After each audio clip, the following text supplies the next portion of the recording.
রূপান্তরের সত্যের আজকের এই পর্বে সবাইকে স্বাগতম। প্রিয় বন্ধুরা, প্রীতি, সালাম এবং শুভেচ্ছা নেবে। গত বছরের জুলাই আগস্টে যে জঙ্গি অভ্যুত্থান হয়েছিল, বাংলাদেশের উপরে যে জঙ্গি হামলা হয়েছিল, সেই সময়ে কতজন মারা গিয়েছিল? এই মৃত্যুর সংখ্যা নিয়ে নানা রকমের বিভ্রান্তি ছড়িয়ে আছে। এদিকে জাতিসংঘের মানবাধিকার কমিশন একটি রিপোর্ট দিয়েছে, সেখানে তারা ড্রাফট যে রিপোর্টটা দিয়েছিল সেখানে তারা মৃত্যুর সংখ্যা 800-র কাছাকাছি বলেছিল। পরবর্তীতে সেই মৃত্যুর সংখ্যাটা 1400-তে চলে গেছে। এই সংখ্যাটা 1400 না 800 না এই সংখ্যাটা 200, এই নিয়ে একটা বিতর্ক আমরা করছি, কিন্তু আমরা এই বিতর্কের আড়ালে যে মৌলিক প্রশ্নটা করতে আমরা ভুলে যাচ্ছি সেটা হলো যে এই হত্যাকাণ্ডগুলো কারা সংগঠিত করেছে, এই হত্যার দায় কার, এই খুনগুলো কোন খুনির নির্দেশে হয়েছে। সেই প্রশ্নের গভীরে কিন্তু আমরা যাচ্ছি না। আমরা ঢালাও ভাবে বলছি যে শেখ হাসিনা খুনি, শেখ হাসিনা এই খুনগুলো করেছে, কিন্তু সেই প্রমাণ কি আছে? যদি আমি গত বছরের 5ই আগস্ট আপনাদের কাছে এই প্রশ্ন তুলতাম, তাহলে আপনারা হয়তো সাথে সাথে আমাকে মেরে তাড়িয়ে দিতেন। কিন্তু সেদিনও আমরা বলার চেষ্টা করেছি যে এই আন্দোলনটি জামাত, শিবির এবং জঙ্গিদের, আপনারা শোনেননি। সেদিনও আমরা বলেছি রংপুরের সাইদ শিবির কর্মী, আপনারা শোনেননি। সেদিনও আমরা বলেছি রংপুরের আবু সাইদকে শিবির নিজেরা হত্যা করেছে, আপনারা শোনেননি। কিন্তু আজকে যখন প্রায় 16 মাস হয়ে গেল, এই সময় যখন আমি বলছি, তখন আজকে এত এত প্রমাণ আছে আমাদের কথার সপক্ষে যে আজকে আমাদের আসলে আবার দাবি তুলতে হবে যে জুলাই আগস্টের হত্যাকাণ্ডের জন্য দায়ীকে, এই হত্যাকাণ্ডের প্রকৃত খুনিকে। এবং আসুন আজকে আমি আপনাদের সামনে প্রমাণ করে দেব, এবং এই প্রমাণগুলো কিন্তু আমরা জেনারেট করিনি, এই প্রমাণগুলো ইনুসের জঙ্গি বাহিনী দিয়েছে। প্রথমে আমি আপনাদের কাছে অনুরোধ করব এই ছোট্ট ভিডিও ক্লিপটি দেখুন। তবে আমার কাছে খুব আশ্চর্য লাগছে যে যা যা বক্তব্য শুনলাম, সে বক্তব্যতে মনে হচ্ছে পুলিশের ফায়ারিংয়ে কম লাগছে। এদের সিভিলিয়ান ড্রেসে হাতে 7.62, আপনারা নিজে দেখছেন 7.62, মানে 7.62 রাইফেল। এখন ইনভেস্টিগেশন করার, ম্যাসিভ ইনভেস্টিগেশন দরকার যে এরা কারা, কাদের হাতে এই রাইফেল, যেটা প্রহিবিটেড রাইফেল, কাদের হাতে এটা আসছে, এই এলাকাতে কে কারা দিচ্ছে। এখানে শর্টগানও আছে। এখানে আমি যে কজনের দেখলাম, আমাদের ডাক্তার সাহেব যেগুলো দেখালেন, এগুলো পুরো বুলেট 7.62। তো এইটা খুবই, আমি বলবো যে উদ্বেগজনক। একটা পুলিশের হাতে আছে, ইউনিফর্মে তার হাতে আছে, কিন্তু সিভিল ড্রেসে কারা আনসার এলাকাতে গিয়ে, তারা বাইরেও হয় নাই, তারা কিন্তু আনসার গেটের মধ্যে তাদেরকে এরকমভাবে ফায়ার করছে। আরও নাকি এখানে তো মাত্র 7-8 জন। আনসার যে হসপিটাল ফ্যাসিলিটি সেখানেও আছে। এটা খুবই মারাত্মক। মানে তার মানে হচ্ছে যে আমরা সিভিলিয়ানকে আর্ম করেছি। ডক্টর ইউনূস যখন প্রথম দায়িত্ব নেয় গত বছরের 8ই আগস্ট, তখন স্বরাষ্ট্র উপদেষ্টার দায়িত্ব পেয়েছিলেন ব্রিগেডিয়ার অবসরপ্রাপ্ত সাখাওয়াত হোসেন। এবং এই সাখাওয়াত হোসেন দেখেন সিএমএইচে আহত আনসারদের দেখে আসবার পরে তিনি বলেছিলেন যে যে গুলিগুলো করা হয়েছে সেটি 7.62 রাইফেলের গুলি, যেটা সাধারণত পুলিশের কাছে থাকে না রাস্তায় যারা ডিউটি করে, এবং এই অস্ত্র সিভিলিয়ানদের হাতে চলে গিয়েছিল বলে তিনি সন্দেহ পোষণ করেছেন। সিভিলিয়ানরা আসলে কারা? আমরা কিন্তু এর আগে একটা ভিডিওতে দেখেছিলাম, আমার অনেক আগের একটা শোতেও দেখিয়েছিলাম যে বোরকা পরিহিত একজন, তার হাতে একটা AK-47 রাইফেল, এবং তিনি ভিড়ের মধ্য গিয়ে গিয়ে সেটা সেনাবাহিনীর ট্রাকে একজন সৈনিকের হাতে তুলে দিচ্ছেন। তো এখন ব্রিগেডিয়ার শওকত যেহেতু সিভিলিয়ানদের কথা বলছেন, আসেন আমরা একটু একজন সিভিলিয়ানের স্বীকারোক্তি একটু দেখি।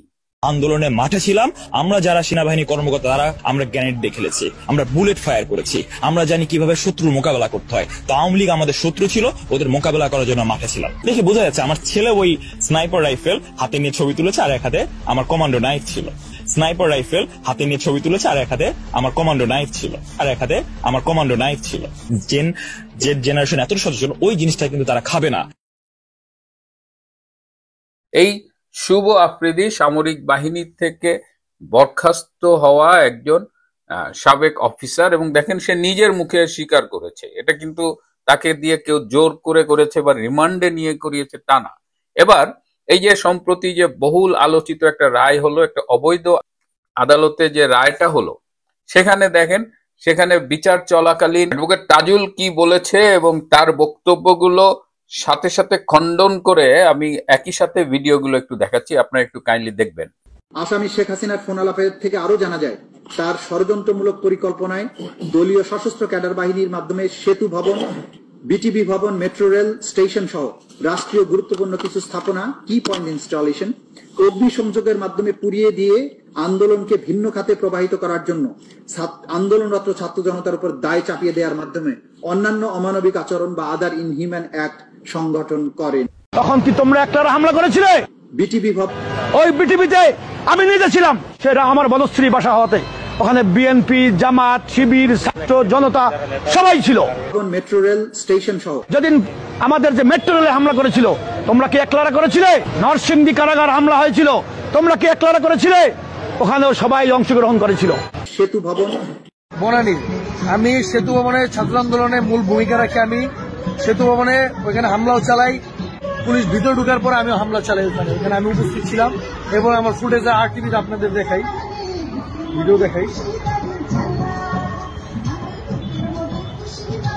সেই সজল, আমি হাসিনার পতনের মূল ভূমিকায় সজল আমি। এই যে আমার ভিডিও, এই যে এটা হচ্ছে ৭১ টেলিভিশনের, এই যে আমি, আর এই যে আরটিভিতে সেতু ভবনের ফুটেজ, এই যে আমি, এই যে এটা আমি কিং সজল।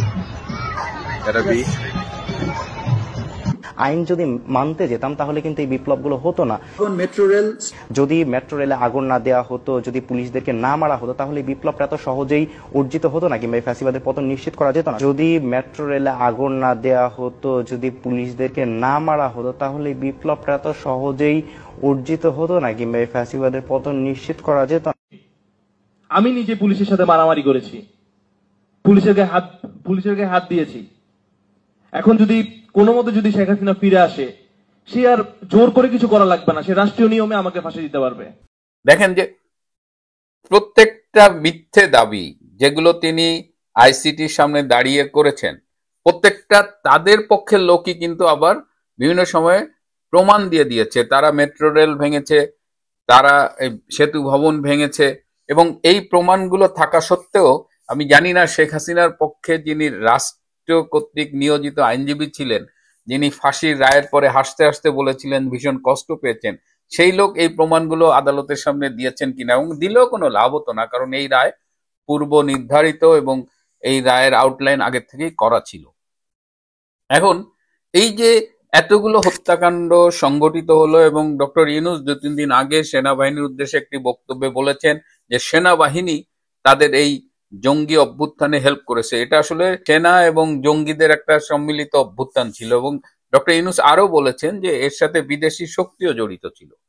আমরা বলি যে ডক্টর ইউনূস এর আগে যিনি মাহফুজ নামের একটা বাচ্চা ছেলেকে নিউ ইয়র্কে বলেছেন মাস্টার মাইন্ড, কিন্তু ডক্টর ইউনূস নিজে মাস্টার মাইন্ড ছিলেন, এবং ডক্টর ইউনূস এই যে বিদেশে বসে দেশ বিরোধী ষড়যন্ত্র, শেখ হাসিনা বিরোধী ষড়যন্ত্র, সেখানে ফান্ডিং করেছেন। আগস্টের ৫ তারিখের আগে তিনি প্যারিসে ছিলেন, তখনও তিনি ফোনে অনেকের সাথে যোগাযোগ করেছেন, এবং তিনি যে ফান্ডিং করেছেন তার প্রমাণটা একটু দেখেন। ইউনূস সাহেবের কিন্তু এই আন্দোলনে অনেকেই জানেন না, ওনার কিন্তু একটি বড় ভূমিকা ছিল। উনি, আমি অন এয়ারের কথা বলছি, উনি একটি লবিং ফার্ম হায়ার করেছিলেন। ওই লবিং ফার্মের সাথে আমরাও কাজ করতাম, অর্থাৎ ওই লবিং ফার্মকে আমরাও ব্যবহার করেছি। ওনার টাকা খরচ করে, ওনার প্রতিষ্ঠানের টাকা খরচ করে শেখ হাসিনার বিরুদ্ধে উনি টাকা খরচ করে বিদেশের মাটিতে নট অনলি উনি পার্সোনালি কাজ করেছেন, উনি লবিং ফার্ম হায়ার করে কাজ করেছেন। যে কয়েকটা গোষ্ঠী আওয়ামী লীগ সরকারের ফেসিজমের বিরুদ্ধে আন্তর্জাতিক বিশ্বে কাজ করেছে, জামাত এবং ডক্টর ইউনূস হচ্ছে তারা দুইটা স্টেক হোল্ডার্স। সুতরাং ডক্টর ইউনূস এই যে কাজগুলো করেছেন, আমি কিন্তু সেখানে টার্মস দেখেছি, তারা কোন টার্মসের ভিত্তিতে এগ্রিমেন্টটা করেছে। তো বিদেশি লবিং ফার্মরা তো অনেক টাকা চার্জ করে, তো সেখানে রিটেন এগ্রিমেন্ট হয়। এখন আমি প্রশ্ন তুলতে চাই যে হত্যাকাণ্ডের দায় ইউনূস এবং তার জঙ্গি বাহিনীর, যে হত্যাকাণ্ডগুলো তারা সংগঠিত করেছে তার স্বীকারোক্তি আছে, সেখানে আমরা তো বলতে চাই যে প্রতিটা মৃত্যুর একদম বিশদ তদন্ত হোক, বের করা হোক, এবং বের করলে দেখা যাবে যে অধিকাংশ হত্যাই ইউনূসের জঙ্গি বাহিনী করেছে। কিছু হত্যা পুলিশ করেছে, ইটস ট্রু, কারণ যখন রাষ্ট্রীয় গুরুত্বপূর্ণ স্থাপনা আক্রান্ত হয় তখন হয়তো তার স্থানীয় ম্যাজিস্ট্রেট বা যারা থাকে তাদের নির্দেশে হয়তো পুলিশ গুলি করে এবং সেই গুলিতে কিছু ক্যাজুয়ালিটি হতে পারে। কিন্তু একথা জোর দিয়ে বলা যায় যে এই মৃত্যুর অধিকাংশই ইউনূসের কিলার বাহিনী দ্বারা সংঘটিত হয়েছে। এই টোটাল জুলাই আগস্টে প্রচুর পুলিশ মারা গেছে, সরকারিভাবে বলা হচ্ছে 44 জন পুলিশ মারা গেছে, কিন্তু বাস্তবে এই সংখ্যা 3000 পর্যন্ত হতে পারে। অনেক পুলিশ আজ অব্দি মিসিং। এই পুলিশদের কারা হত্যা করলো সেই বিচারটা কেন আজ পর্যন্ত হচ্ছে না? তাড়াহুড়া করে আইসিটিতে একটা বানোয়াট মিথ্যে মামলায় শেখ হাসিনাকে খুনের দায়ে একটা মৃত্যুদণ্ডের রায় দিয়ে একটা মানে এর ফলে কি হয়েছে, অধিকাংশ মানুষ এবং পৃথিবীর অধিকাংশ সংস্থা বলেন, দেশ বলেন, তারা কিন্তু এই বিচারটাকে প্রত্যাখ্যান করেছে। কেবলমাত্র যারা একদম ডাইহার্ট রাজাকার, ডাইহার্ট জামাত শিবির কিংবা বিএনপির এক অংশ যারা জামাতেরই অপভ্রংশ বলে আমরা মনে করি, তারা ছাড়া সবাই এটি প্রশ্ন তুলছে। আওয়ামী লীগের উচিত হবে, যারা শেখ হাসিনার পক্ষে কাজ করছেন তাদের উচিত হবে এই বিশ্বের কাছে তুলে ধরা যে জুলাই আগস্টের হত্যাকাণ্ডের মূল খুনি হলো ডক্টর ইউনূস এবং তার অনুসারীরা। সব তথ্য প্রমাণ বিশ্লেষণ করে এবং দেখে একথা নিশ্চিত করে বলা যায় যে শেখ হাসিনার নির্দেশে একটিও হত্যাকাণ্ড সংঘটিত হয়নি এবং তিনি কোনো খুনের বা হত্যার নির্দেশ দেননি।